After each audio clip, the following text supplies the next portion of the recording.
Follow the Money Investor Group is a 100% Indigenous-owned company and certified with the Canadian Council for Aboriginal Business.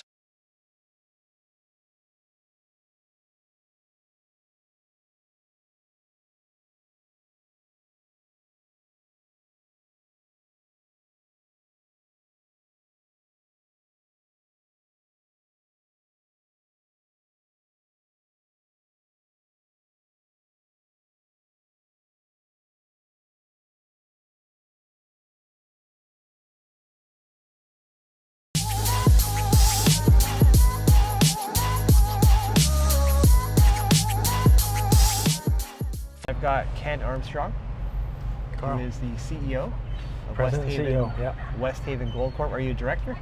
No, not yet. President and CEO. So okay. New, started in May. That's right. So we're going to find out a little bit, learn a few things about you, and then we're going to get into the company. Okay, great. Just a little FYI for the audience, it's actually not a morning drive today. It's the afternoon now. Secret's out. It's a gorgeous day here in Vancouver. Where'd you grow up? I grew up in Toronto, in Scarborough. Oh, yep. Another Scarborough boy in the car, eh? Yep. Fort Union Road in Lawrence. Ooh, right on the cusp of Pickering. Yes. I'm a Scarborough native. Are you? Yeah. Okay, so you were born and raised? Yeah, in Ontario. Came out here in the mid-90s. Did you go to West Hill? Or? No, I went to Mont. Okay, well, yeah, got it. Sorry, so I was really dredging the memory. Thanks. You came out here in the 90s? Yeah. And like yourself, your family? Yeah, my wife, girlfriend at the time, came out because my first job, I'm a geologist. Yeah. Finished a master's degree looking at kimberlites, and I got a job at Kennecott working here up at the Diavik Diamond Mine. Okay. And was involved in sort of the final bit of drilling and the initial resource modeling at Diavik. Which kind of ties into this because that's when I first met Ira Thomas, who's the chair of Westhaven, and Robin Hopkins, who's our VP Exploration. So I met them there. They were working with Aber Resources at the time.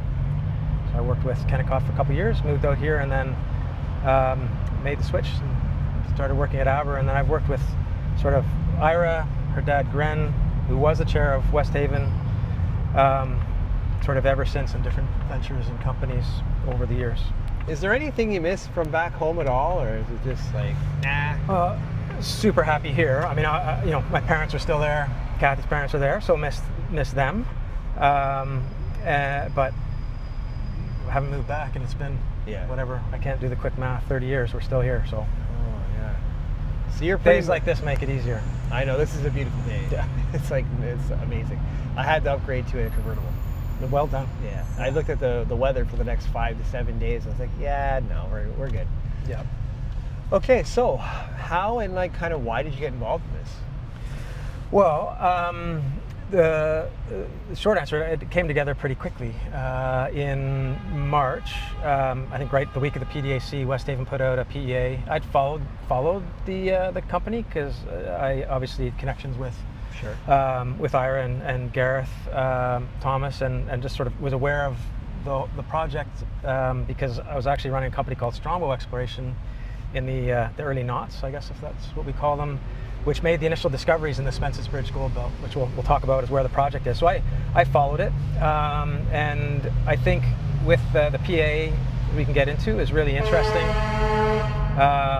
They like it. It's it's a developable, buildable mine, and Ira and Gareth called me and asked if I'd be interested in taking on this role to kind of take the company and the project through the next stage on sort of to try and realize on the project that's outlined in that PA and the exploration upside that still exists as well. Do you want to get into the economics of the PEA? Yeah, I'd love to. Let's do it. Yeah, I mean, it's so we've, stepping back a little bit, I guess the project is in what we call the Spences Bridge Gold Belt in southern BC. So it's literally to get here to the main property, Shovelnose, that hosts the resource. If it was, I don't know what it would take now, but it's 6 a.m, we'd be there in 2.5 hours. Okay. Straight up out of the lower mainland and on the Coquihalla Highway, and you're on the claims.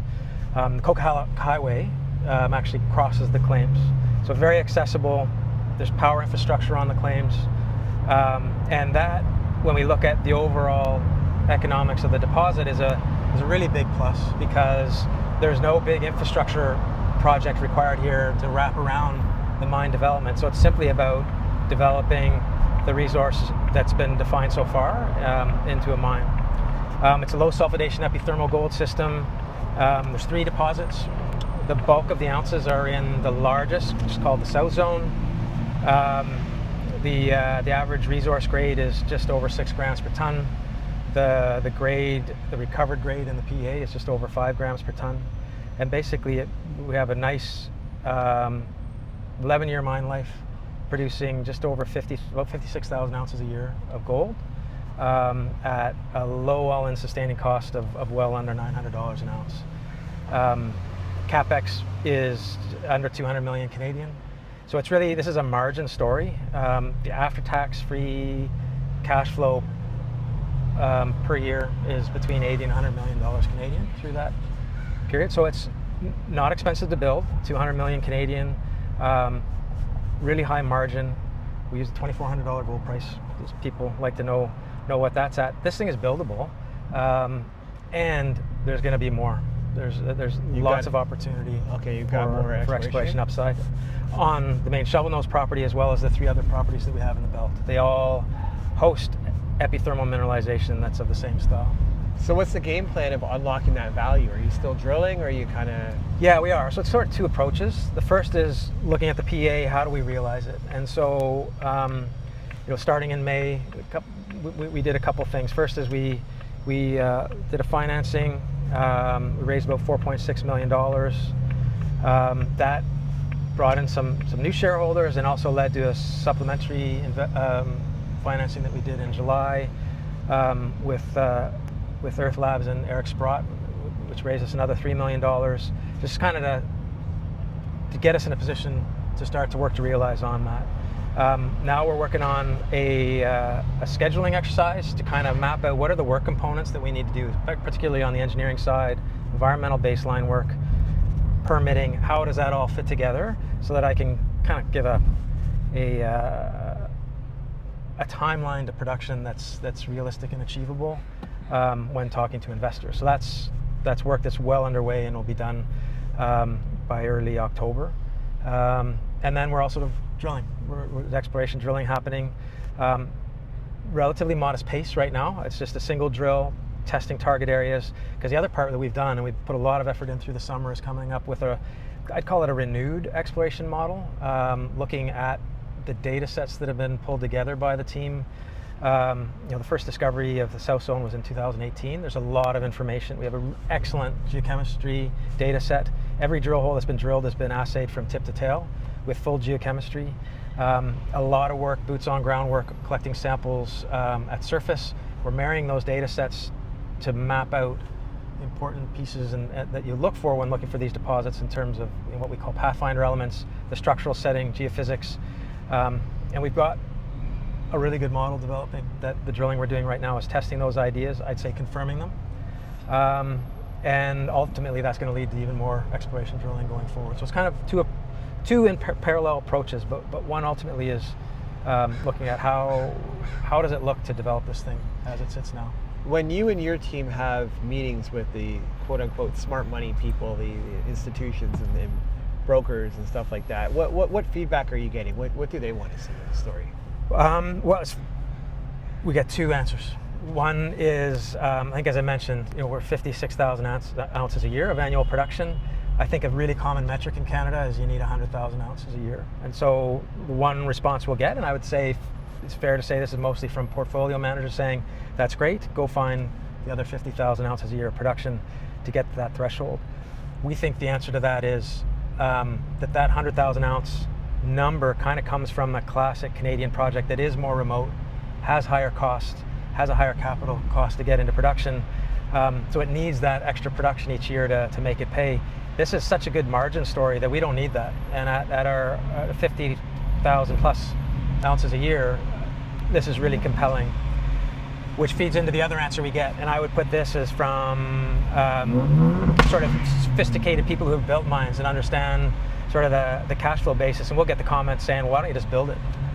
So only 200 million Canadian to get into production, figure out what that timeline is and build it, and take advantage of the current gold price. So that's partly why we have the two streams of work that we're doing right now, to kind of marry those two things together. Do you think you could raise the 200 million to do it, or? I think we're setting ourselves up to map out a way to do that. It's not an outrageous amount. I mean, clearly, our market cap right now is under 40 million Canadian, or about 35 million Canadian, I think, today. If our market cap was higher, that'd be a whole lot easier discussion to have. Yeah. But it's not a big ticket, and we think that there's sort of ways and avenues to do that. But the first step is getting that schedule and budget that goes with it together. What about permitting and part of the scheduling exercise, right? I mean, we know it's BC. We're seeing more projects built and permitted here. We're in a region. We're in southern BC, but it's I know BC's famous. Everyone likes talking about the Golden Triangle, but southern BC, there's some big mines in production. We've got Highland Valley with Teck. There's Copper Mountain with Hudbay. There's the New Afton deposit. There's a fair bit of exploration in our region, so it's a region where the local communities and the local Indigenous communities are familiar with mining and the benefits it can bring. So we have a solid program underway right now, engaging with the Indigenous communities in particular, because I think one of the big important catalysts for us is to be able to show to the market that we've sort of formalized our relationships there, and that's work that's well underway. So we think it can be permitted. It's a high grade underground gold mine, so that helps the conversation an awful lot. Why is that more favorable? Well, on two fronts. From a straight economics perspective, because of the style of mineralization we're looking at, the orientation, so relatively steep, relatively wide mineralized areas, sort of 16 or 15 to over 30 meters wide. It's amenable to a portal and decline and relatively cost-efficient underground mining techniques. From an engagement and permitting perspective, we're then not, with no pit, you have a larger waste rock pile that you need to put somewhere. It's a bigger impact. The cost, though, of moving that material is actually a bit of a mug's game when we look at the underground opportunity. So it's cheaper and it has less of an impact, and we think that's a real plus for us on the permitting side. When it comes to an investor that would look at this company right now, right? What would you say is the blue sky potential for them? Well, based on the current market cap. Yeah, is to get the story out of this project, and that it is, when we look at it on a margin basis, it compares really well to other projects. Everybody says they're undervalued. I mean, we think that there's room to grow with the project we have. There's more ounces to be found. We think we've got a shareholder registry that helps support that. Eric Sprott took part of that secondary financing we did this summer. Rob McEwen is a shareholder. Dundee insiders own 17% of the company, and it's not a young company.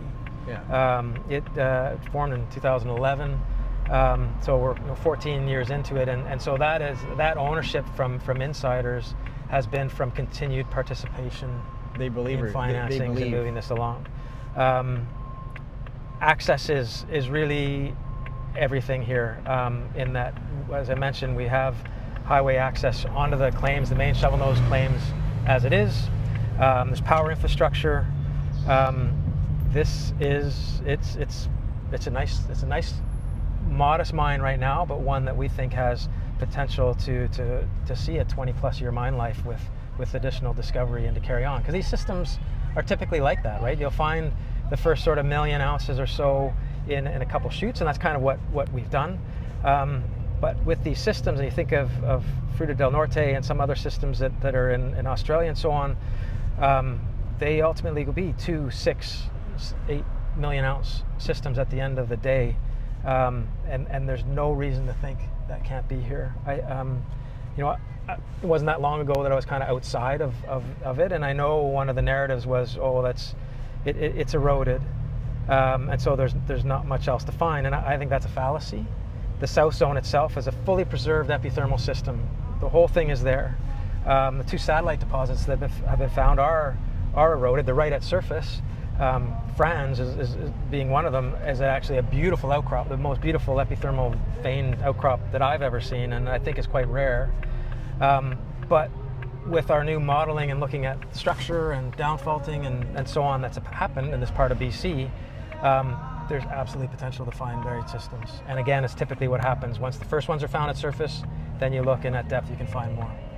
Where do you plan on going to market the story this fall?